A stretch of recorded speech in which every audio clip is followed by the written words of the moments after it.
Nice. Were you working, like, I know you had a corporate job before this. I think what was it, Comcast or something like that? Yep. Like, yeah, selling shit. Yeah, I was working a corporate job in Florida, so I was doing like, I listened to one of your episodes and I'm like, man, this guy is me, man. Like cubicle, Mm, fucking dealing with people every day, um, you know, getting dressed and having to go in somewhere, just everything about it. It's like I'm gonna yeah. fucking I'm gonna work here until whenever, and then I'm gonna retire and not have enough money to not have money enough money to do what I want to do, but like be too young to what the whole thing. It was just like I'm dying a little bit every day sitting in this shithole. So like, were you working that job and then you decided to check out a couple of Nomad things, or like how did you make the transition?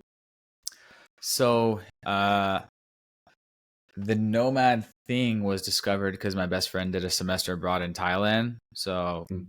thank fucking God for that. Went to Yeah. visit him on a vacation. So in short, it started with a vacation to Thailand.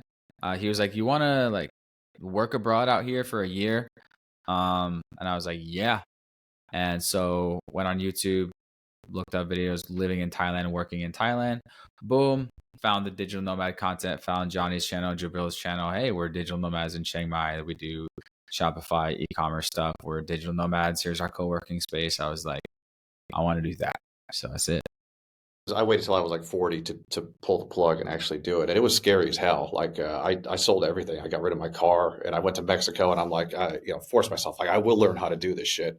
Copywriting, which, is it's worked out well for me now. But so that's it. You just after seeing all that, you just decided to do it. Did you ease into it at all? Or did you just go? Like, did you start working on it while you were still back in the States and take off? Like, how did you actually pull that off? Yeah. So Johnny had a course on drop shipping. That's who I found out. I discovered his YouTube channel. Got that course. It was like $500. Made my Shopify high ticket drop shipping store. Inflatable hot tub universe. That was the name that I made for it. It was drop shipping inflatable jacuzzis, and probably was working on that for probably about 6 months or so. Um, really building it up, not making any sales, anything. First real online venture ever. They announced, hey, we're having a retreat for the course. Come out to Chiang Mai, Thailand, October 7th, 2014. This is like earlier in the year, so we're like, fucking perfect. The course that we just got, they're having a retreat. Okay, we booked our tickets to the course, and we're like, no matter if we're making money from our stores or not, we're going to that. We're quitting our jobs and we're going indefinitely to pursue our digital nomad dreams. And we're going to go all in on this side hustle once we get there and try to make it full time once we get there. And yeah, rest is history. Ended up pivoting to Amazon FBA a couple months after we got there. And luckily, tried one product, tried another one, got some traction, and was able to make enough to keep living out there. And this was the sticky wallet? Nope, sticky wallet didn't come for a few years later. This was the selfie stick Sweet. tripod. It was Yeah. it was our first kind of home run, and yeah, it was a blessing. It's the kind of landscape has obviously changed a lot in the last in the last 9 years. Like how would you describe that change over that time period? As like when you first got in there, started looking at these products, looking at differentiation, like how has it all kind of changed? You mean the Amazon FBA Yeah. private label game? Yeah. Yeah, it's more competitive. You're going to need to have a better product, more inventory, more investment. So it's more competitive, similar to any platform, right? YouTube, the same thing. There's more people doing it. So what does that mean? You got to be better. Instagram, TikTok, anything. You got to be better nowadays. Not as easy to have a mediocre product. So 9 years, man. I didn't even hear about this shit until obviously the pandemic. That's when it was like the big explosion. Everybody wanted to do this shit. And similar to like you were just saying, like even the copywriting space is like it got flooded for a while, it got saturated.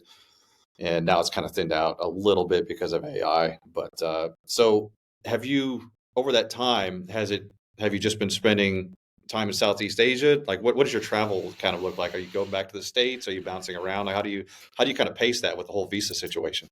Yeah, most of the time has been based in Southeast Asia. You know, it kind of chose us. It chose us with Parker's semester abroad, so that was where we went. I made the vacation out there, and then the course that we bought, they put on the retreat. Slash the guy's YouTube channel that I found. It was, he was the Thailand digital nomad guy. So this has been the home base. Started with a couple years in Chiang Mai, then a year in Saigon, Vietnam, then Bangkok for 4 years, then Bali for a year, then back to Bangkok, and last year we were in Phuket, Thailand. Done many months in Europe and during the summers, and yeah, travel whenever I want. Taken a bunch of trips, visited 30 countries, lived in 6 countries, and every summer visit home for the month of July and haven't missed a summer. So just got back a couple months ago from home. Avoiding rainy season or seeing family? Yep, exactly. Avoiding the Seattle rainy winters and just going for the best part, July, peak of summer.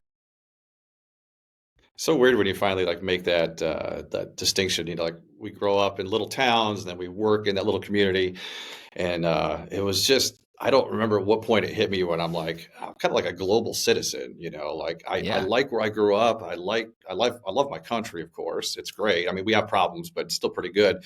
And it's like, man, you just got to think bigger, you know, because everybody's stuck in their little neighborhoods and they go to the same stores. And look, that's a good life for most people. We evolved that way, right? I mean, we small tribes and everything else, but it's so fucking like it's like my mind was just blown. I'm like, shit, I could live anywhere in the world. I could work anywhere. If I like a place, I'll go back. If I don't, I never have to see it again. it's crazy. Like you realize, oh, uh, wait, I can be anywhere and still be on my laptop, and that doesn't change really anything.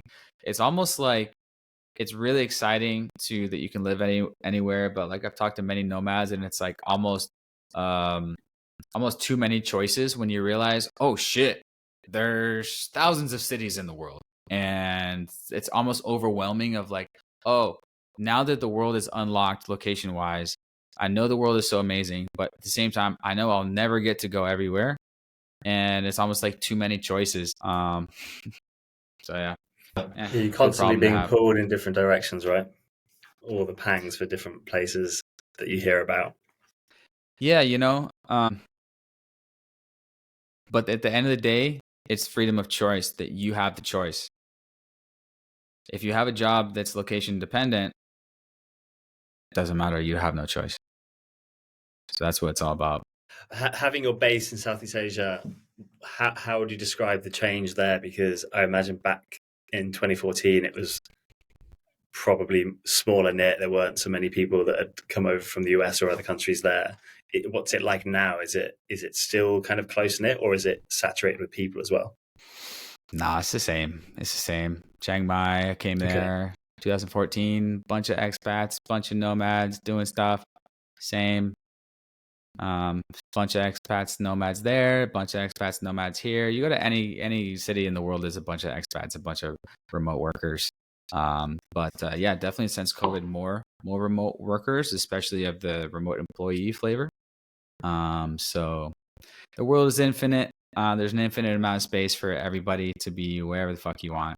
Every time I go somewhere new, like I meet people that suggest 5 new places, and like you were saying, I'm like, fuck, I don't have time for all this. Then I have to remind myself it doesn't matter. I don't need to see everywhere. Like I'm going back to Playa del Carmen, which is like easy for us over here. And I was telling Reese the other day, it's like I know I'm going back to the same place. I should probably try to go somewhere new, but at the same time, I'm like, I'm going back to the same neighborhood. I know where my stores are. I know where my gym is. You know, like there's some comfort in that too. So even though we've got the freedom to travel, there's still some comfort in like being kind of in the same areas a lot. How's the visa situation there? Do you still have to navigate that, or have you found a way to like not have to keep bouncing in and out? Um, Initially for the first couple years, it was basically every 4 months, did a border bounce visa run. Initially, when I went, I had paid for the 3-month tourist visa, and you can extend that by 30 days. So that's 4 months, and you just take a bus to the border, do a border bounce. I probably did that 5-6 times or whatever over the first couple of years. Then I went to Saigon, Vietnam. Kind of similar thing. You can get a 90-day visa. I think it's free. So kind of historically, it hasn't been too big of an issue because it's like every few months, like either you're doing a trip to Bali or something, or actually in hindsight, it was actually an excuse to visit more places because you're like, all right, cool. The 4 months is up or the 2 months is up. If you just come on arrival, you get 30 days and then you can extend that for 30 days. Okay, I've been in Thailand for 2 months. Time for a visa run, border bounce. You look at your phone. Oh, where do you want to go? Oh, let's go to I've never been to fucking Tokyo. So I did that like twice. I never been to Hanoi. Boom. Friend was in Hanoi. I went and lived with him for a month. Boom. Oh, what's the next best place I haven't been around this place in the world? Bali. Oh shit. I loved it. Stayed for 6 months. And so it's actually, it depends how you look at it. That's everything in life. It's great. So you can there's really no official limit to the amount of times you can enter a country just on the visa exempt. But they set, like, some people have said, like, my visa agent says probably don't do more than 3 in a year. So what you can do, there's many different visa options. You can pay for the 3-month tourist visa, right, and extend that for 1 month. You can do a Muay Thai training visa. You can do an education visa and only be teaching or only be learning Thai or doing Muay Thai as much as you want. It's very easy. Or you can you can set up a company and have your visa agent like set up a company for you and have the basically work permit. And that's a yearly visa. Or you can, if you have money, you can do the elite visa. It's like 15,000 US dollars and you get like 5 years. So it's more than figure outable just to be where you want to be. What was is it expensive to fly in and around Southeast Asia once you're there, or is it like cheap flights? Flight to Phuket, which is about 45-minute flight, is about $100. If you book it a week ahead of time, like $60. That's a 1-hour flight. Pretty cheap. Flight to Bali is about $200 or $300. It's a 4-hour flight. So yeah, cheap. Okay, yeah, similar to Europe once you're here. So what you got over there? You started with the Amazon stuff. At what point did you start up your own podcast, and how did that all come to fruition? Like when did you get to the point where you're like, okay, I'm doing this now?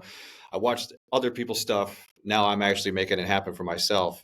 When did that kind of come about, and what was the motivation behind that?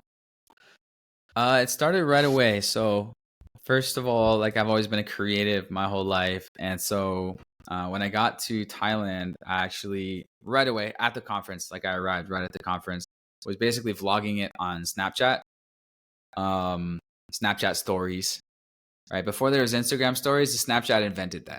And then Instagram copied it like in 2017 or whatever. So for like 2014, 15, 16, I was like the Snapchat vlogger guy. But after the first year of living abroad, the whole first year, I was just Snapchatting every day. And like somehow I got like a little bit of a following on Snapchat, as the guy living in Thailand. And then the second year, I'm like, I should just buy a camera and just film this in HD. Like, if I'm going to be filming all these cool adventures, food, talking to digital nomads, just like my daily life, doing the cost of living, this how much this is. So bought a camera, boom, little pocket camera, and then uploaded 1 video a week of just basically whatever I was doing that week. Boom, that was the initial year of living that life. I was living in Saigon, Vietnam at that time. That's how I kind of got the first 1,000 subscribers. And then mixed into that was just talking to other digital nomads, interviewing them, sharing their journey exactly like what we're doing now, and upload those to YouTube, talking about their FBA business. Hey, you're making $10K a month. How are you doing that? Just talking to people on YouTube and I guess that's after you have a few, that's a podcast. And so, okay, boom. And so that's kind of how that started, just interviewing digital nomads. That's just like, genuinely curious to talk to digital nomads. And so, yeah, that was kind of the start of the YouTube. But, before I ever came out here, big fan of travel vloggers. So I would watch the Casey Neistats, the Fun for Louis, the blahs, the blahs. And so when I got out here, it was just like, of course I'm going to be like vlogging. That's what you do. And so you become what you consume. And so that was kind of me. That's awesome. Are you, what's the plans with it? Are you planning to, is it kind of now for you just something casual that you kind of keep ticking over, or is it a project on its own that you're looking to grow even more? It's always been just a passion project thing that I do just because I love creating, recording, making, and sharing. There's no structure to it. I make basically no money from it. Like I've made a couple courses, but it's kind of just like it's out there on my website. Okay, a few people will get it. But I would love to make a full-time income from being a creator, from just being yourself. And hopefully I can do that with the next couple of years. I actually just hired a couple people onto the team.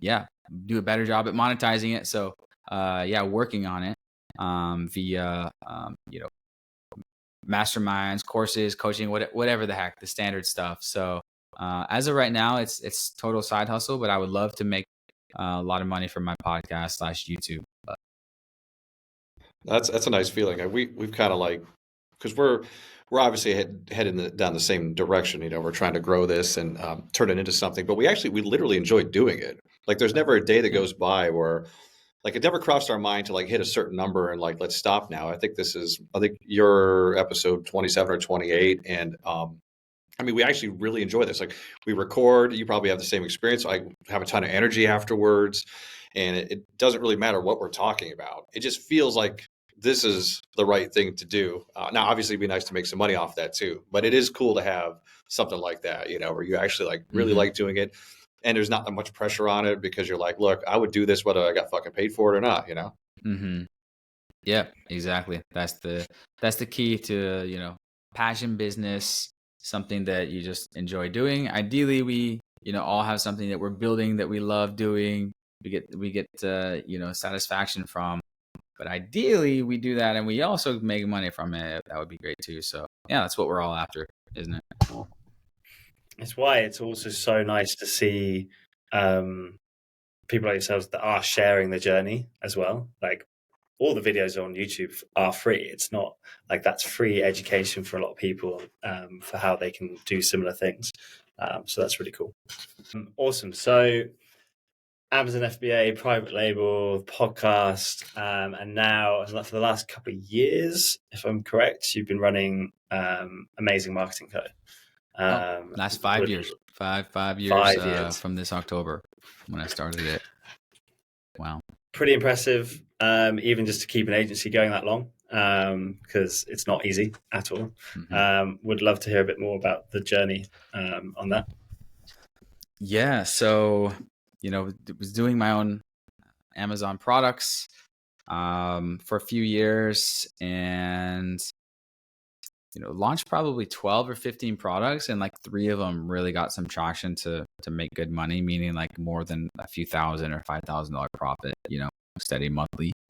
And then we were launching a bunch more products, and they weren't really getting traction. We're like, shit, like I would love to double our income, but it's fucking hard. It's you really got to have great product idea after great product idea. And it was these selfie stick tripods, and some sort of categories are easier to scale than others because you can launch just like the next flavor of the next supplement or whatever, or the next style of the next clothing or whatever. So physical products, just like any business, some hit, some miss. And a friend living in Saigon, actually, shout out to Matt Laker, he invited me on his podcast YouTube channel. He's like an agency coach and like does his agency stuff. He's like, you should start an Amazon agency, dude.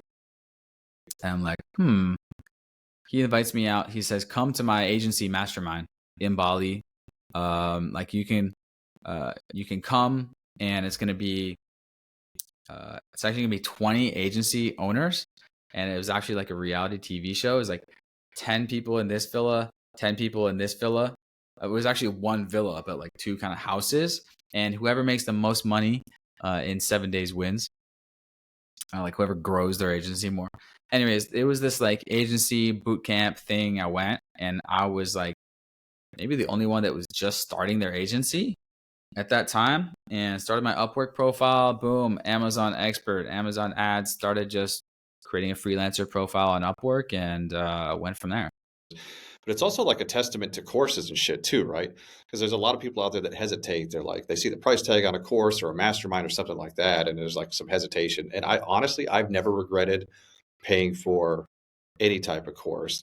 Over the years, do you have any idea how many you've taken? And like, what are your experience with that? Has it all been positive? Like, how's that work out? Yeah.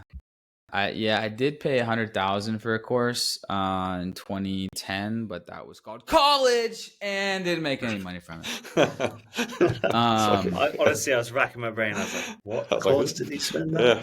Yeah. Go live at Tony Robbins' house for a month? Like the fuck? It's a 4 years course, dude. It's a 4 year course. No shit. Yeah. No kidding. But anyways, I started with the course. That's why I love online courses, man. It's like, I started with my, drop shipping course, and that course, changed my life. It's always good.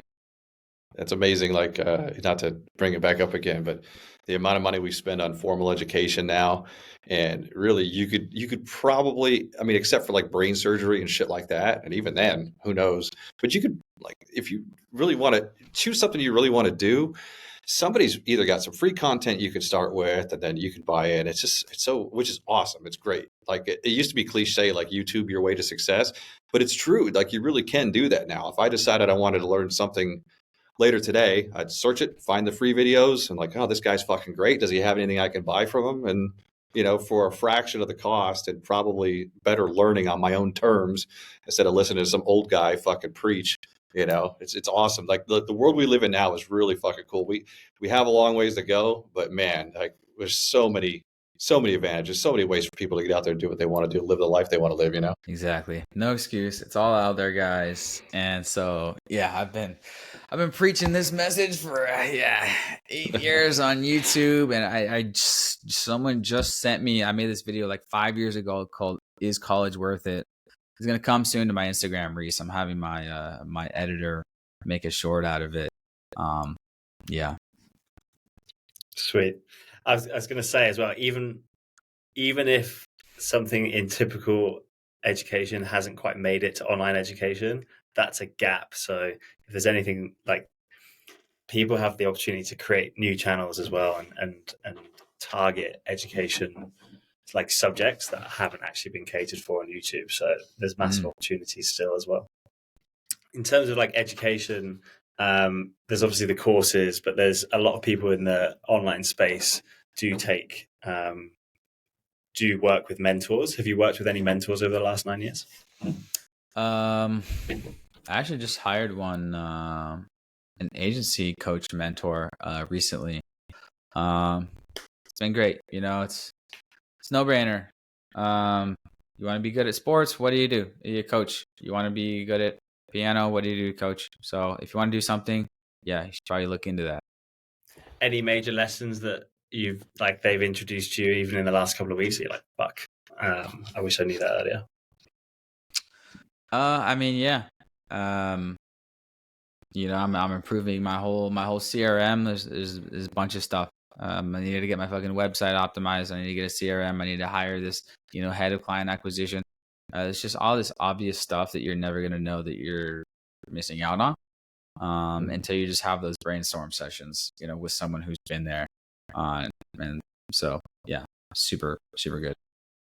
Even if you hire somebody, I guess, and let's say they tell you all this shit and you knew 90% of it already, that 10% that you didn't fucking know could be the difference between, exploding, So I always think it's totally worth it to do. But again, I hesitate too sometimes. Like you see the price tag and you're like, oh man, I don't know about this.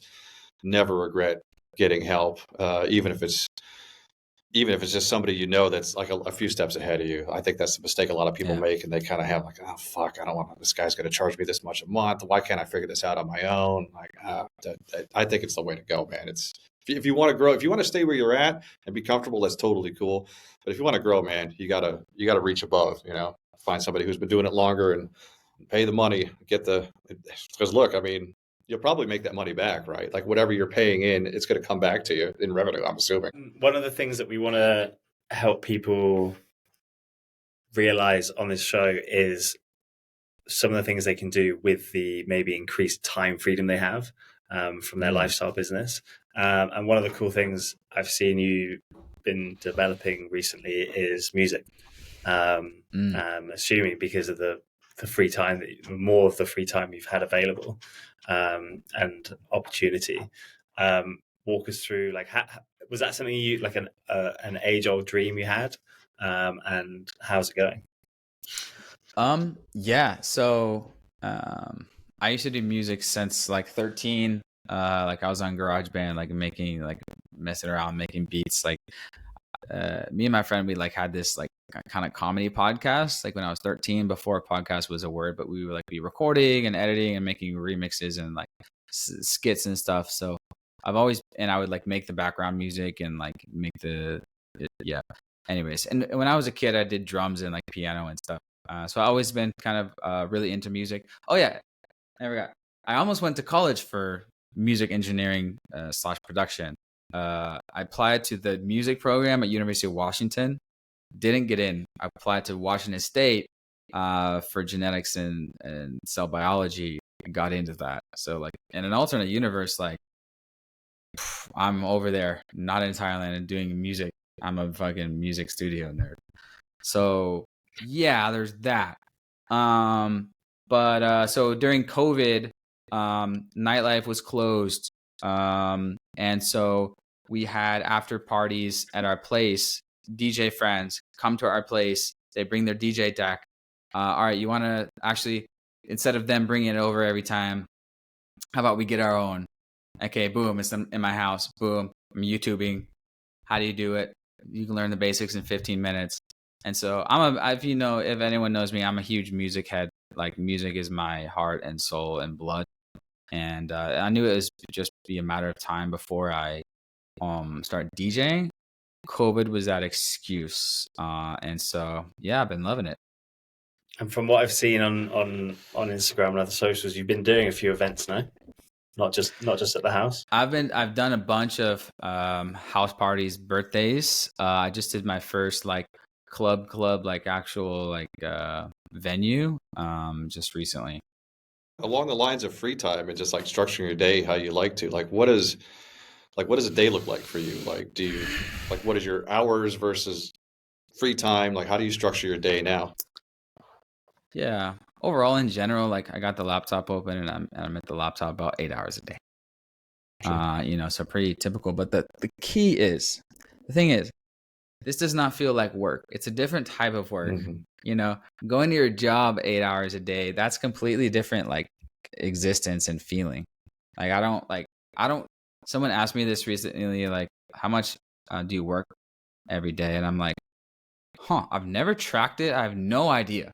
Because it's like it's not something that I would think to track, like as in like I want to make sure I'm doing enough. No, I'm excited to open my laptop and build the next thing, work on the next thing. That's the thing about having your own business is it's like it's just a totally different feeling than working for someone else.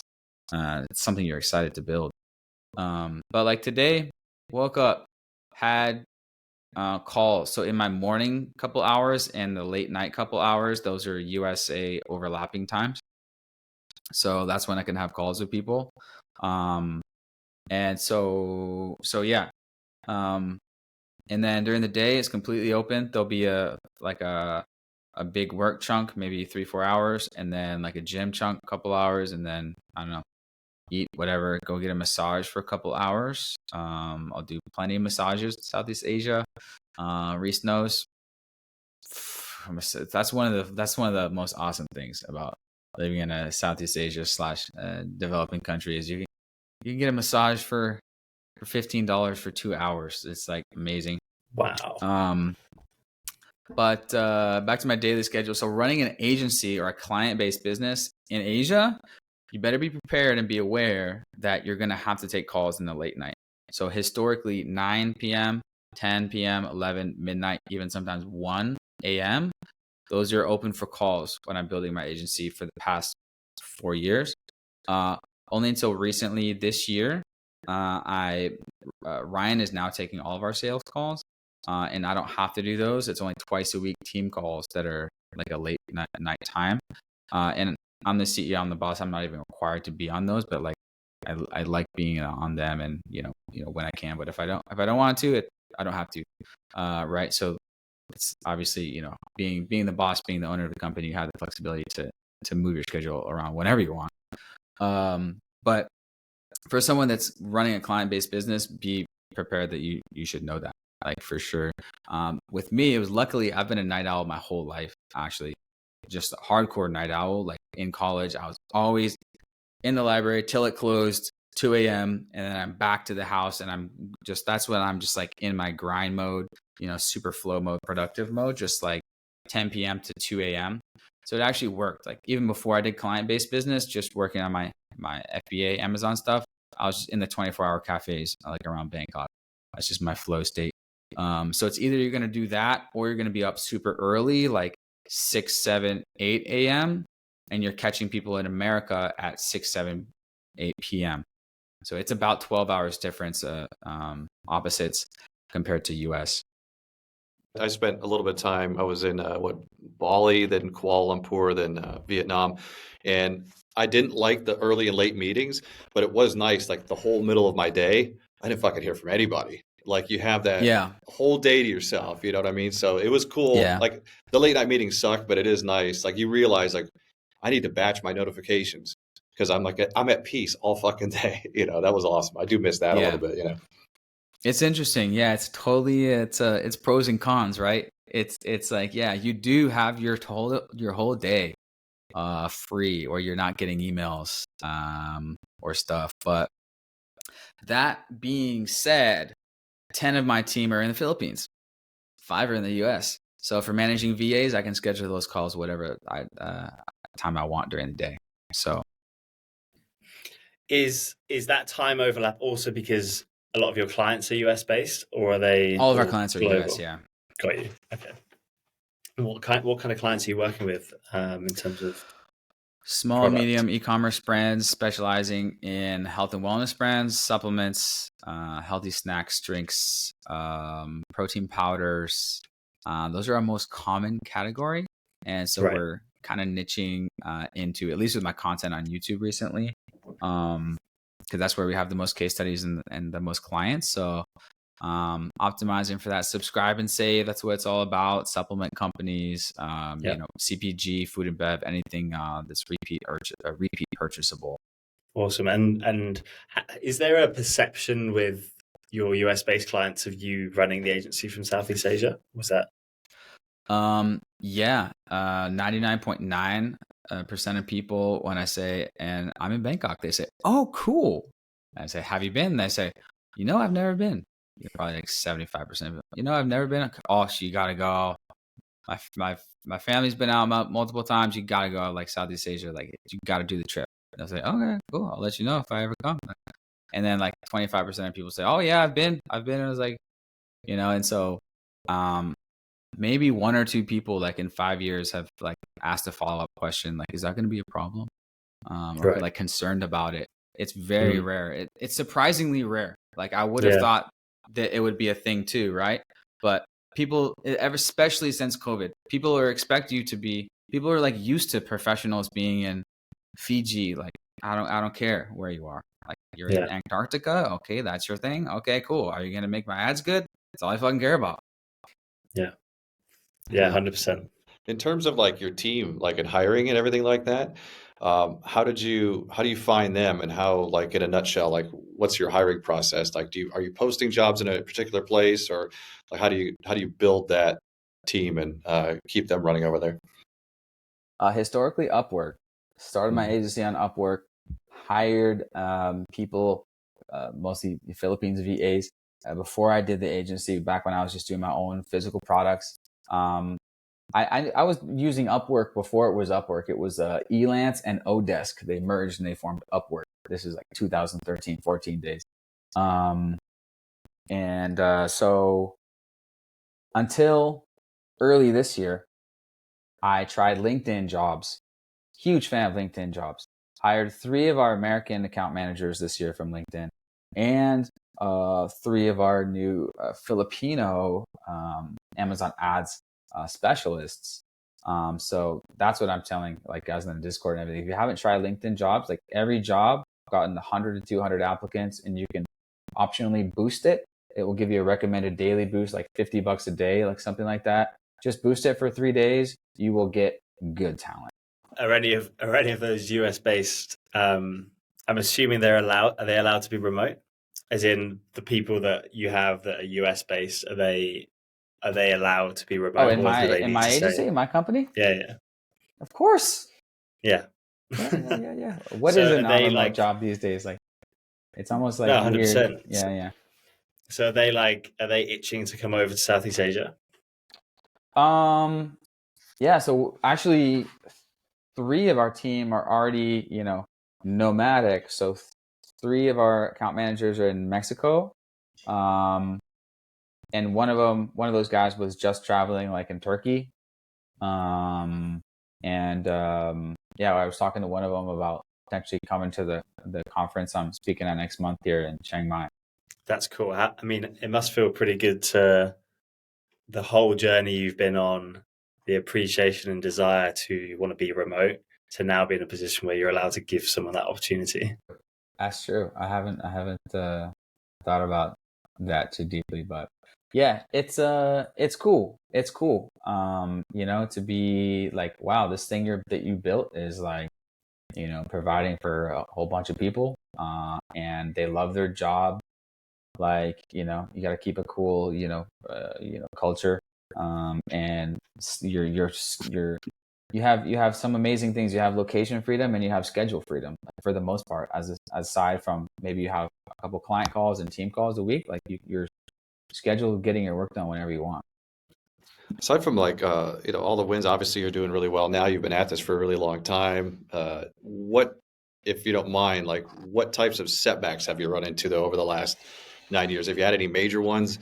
And if you have, like, what have you done to deal with those? We don't have to get into I know that every day brings a new problem, usually, especially for agency owners, but have you run into any major ones where you're like, oh shit, I don't know if I could pull this off? I would say the standard business entrepreneurial stuff. Oh shit, just lost a handful of clients, can't make payroll. I think that's kind of like part of the entrepreneurial journey, the ups and downs. With the agency, that's happened for sure. There's been some times where it's like, it's gone down a bit. But, all right, got to make some tough layoffs. But that's just par of the course of business, right? That's normal. So nothing out of the usual, out of the ordinary. Same thing with physical product business. Like, oh shit, shipment got fucked up. Oh fuck, we're out of stock for 6 months. Oh shit, how are we gonna survive? Part of the course with physical product business is all sorts of just shenanigans. So yeah, what we signed up for is the entrepreneurial journey. Like everything, it's got its pros and cons. You're your own boss. You have control over your life, your schedule, and everything. But entrepreneurial journey comes with its challenges as well. You're building the whole ship. You got to figure out what to do. You are deciding everything to do. There's no one telling you what to do. There's no one telling me what to do every day. You're the captain of the ship, but that's what we signed up to be, leaders and captains. And so, it is what it is.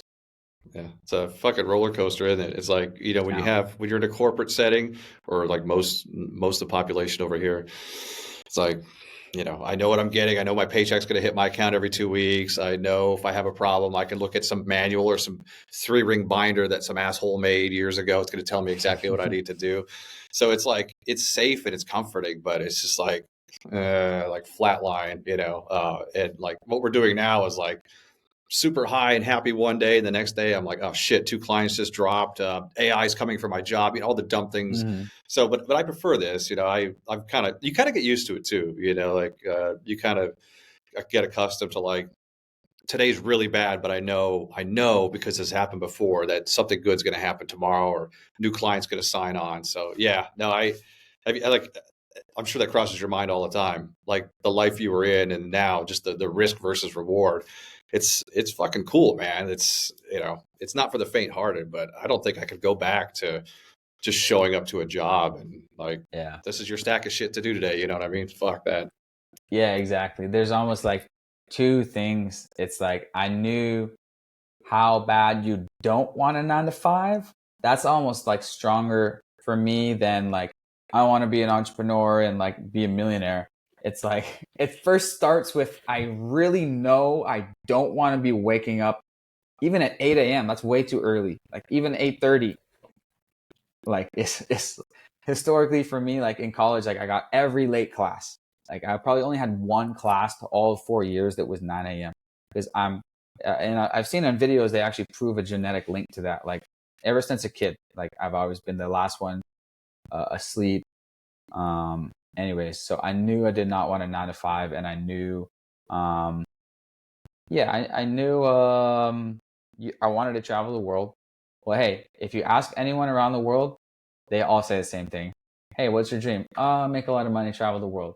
I ask Thai people, Vietnamese people, locals, whenever I go, any class. Something about having a lot of money and traveling. That's like the most common answer that you get. And so, yeah. And, via YouTube, I see, oh, there's all these guys doing it. Okay, why can't I do it myself?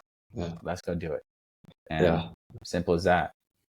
That's the cool thing about like having access to everybody. I mean, it's also some downsides for society, right? But it's cool. Like if there's something I think about that's like, God, it's kind of weird. Is anybody else doing this? Like, sure enough, there's a whole community of fucking people doing something. But it's funny. It's interesting how I never thought about this until you just brought it up.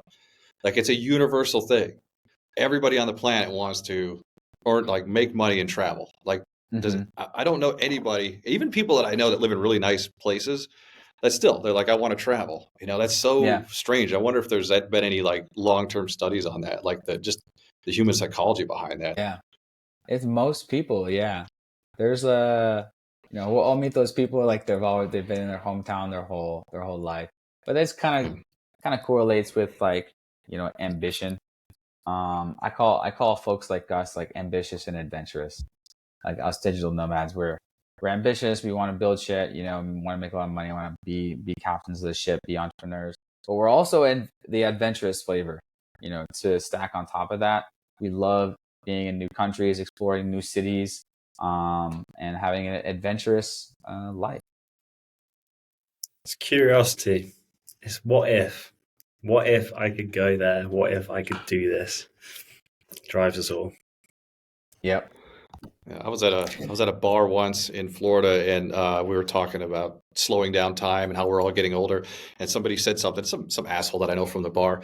He was like, you slow time down. He's like, you do something different as much as you can, because if you're in the same town, going to the same job, seeing the same people, doing the same holidays at the same house, and look, we all love our family and everything. But he's like, if you really want to make time slow down, it's like try to be in a new place every year. Or relatively speaking, and not doing the same Christmas parties or the same. And I'm using the holidays. I'm picking on that, but it goes for fucking anything. So in order to I think to expand our lives and feel like we're here longer, just different shit, different experiences every day. Because if not, your brain's not imprinting on anything. It's just like breezing right through it. You know what I mean? Not paying attention to shit. So yeah, I think I wrote a blog post about this probably in 2013. It's like the philosophy of travel, and it's like with your brain as animals, when we're in a new environment, our brain is actually more aware because we need to scan the new environment for dangers and what's going on. But if we're in the same lane every day, the brain just like, okay, I know this place, levels the sense of awareness. And that's definitely something too that everyone can attest to. When you're on vacation, when you're near a new place, you just have that little more sense of awareness, right? You're because we're looking around they're checking out what's up. And so, yeah, but Yeah, tell me about it. Like, I know so many nomad friends, and like even me, I noticed like I have itchy feet. They call it itchy feet. Like when I'm in a place for a couple months, I'm like dying to switch it up.